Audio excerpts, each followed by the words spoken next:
सभे कैसन बानी। देखा ये पुलिया है छोट मोट, हम जात रहनी है बाजार करे। काहे कि पैदल बानी, पैदल चले में बड़ा मज़ा आवत है। थोड़ा धूप बा, काहे से साधन नहीं खे अपने पास, तो यही वजह से पैदल चला तानी। तो सोचनी कि तनिका सा वीडियो बना ले और बताए लोग कैसन बानी सभी।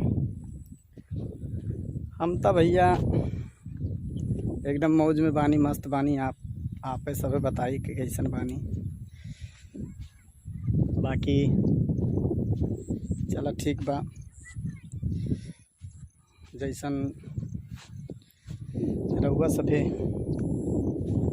बानी कमेंट में लिखी और बताइए रउआ सभे के का हाल बा।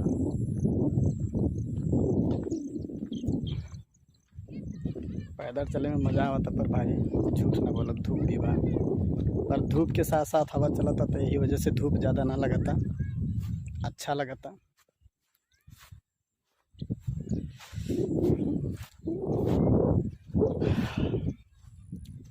और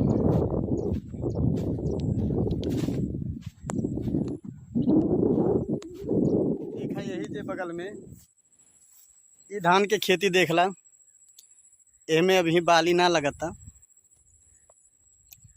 देखा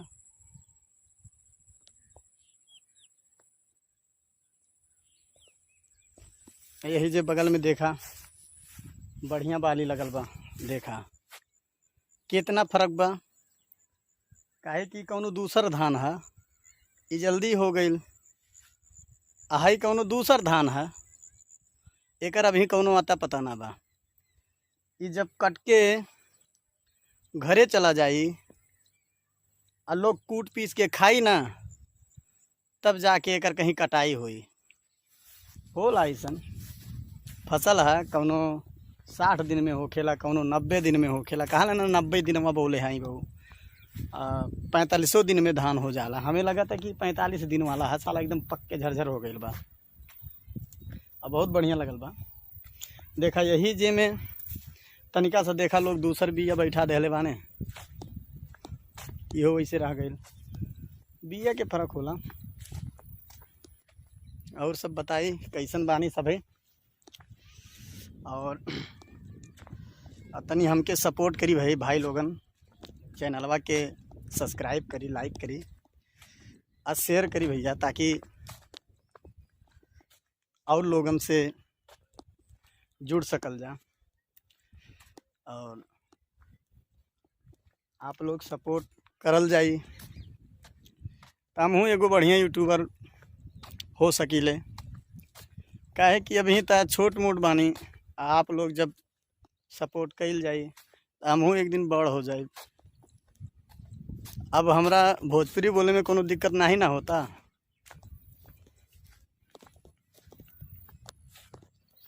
देखा ई धान के खेती बा,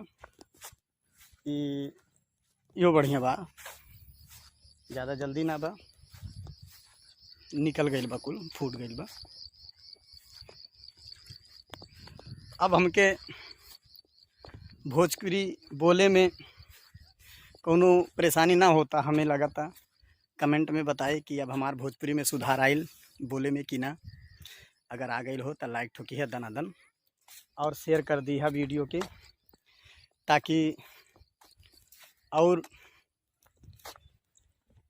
भी मित्र लोग हैं और भी दर्शक हैं, उन सबको सॉरी भैया, उस सब लोगन के वीडियो देखे के मिल जाए। चलिए धन्यवाद।